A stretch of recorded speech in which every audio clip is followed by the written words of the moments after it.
আপনি কি কখনো মালয়েশিয়া ভ্রমণের কথা ভেবেছেন? সবুজ পাহাড়, নীল সমুদ্র এবং আধুনিক শহরের সঙ্গে ঐতিহ্যের মেলবন্ধনে গড়া এই দেশটি দক্ষিণ পূর্ব এশিয়ার একটি অন্যতম আকর্ষণীয় গন্তব্যস্থল। মালয়েশিয়া শুধু একটি দেশই নয়, এটি একটি অভিজ্ঞতা। এদেশের প্রতিটি কোণে লুকিয়ে আছে এক অদেখা সৌন্দর্য, যা আপনাকে স্মরণীয় অভিজ্ঞতা দেবে।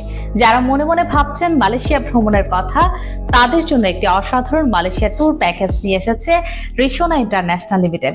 এই প্যাকেজে রয়েছে সহজ এবং দ্রুত ভিসা প্রক্রিয়াকরণ, ভ্রমণের যাবতীয় সহায়তা এবং আকর্ষণীয় ট্যুর প্ল্যান। তাছাড়াও আমাদের অভিজ্ঞ টিম আপনার যাত্রা নিশ্চিত এবং আনন্দময় করতে আপনার ভিসা প্রক্রিয়া থেকে শুরু করে ভ্রমণের প্রতিটি ধাপে সহায়তা করবে। ভিসা সম্পর্কিত বিস্তারিত তথ্য জানতে আমাদের ঢাকা অফিসের ঠিকানায় চলে আসুন। রিসোনা ইন্টারন্যাশনাল লিমিটেড, স্বপ্নের শিখরে একসাথে চলে।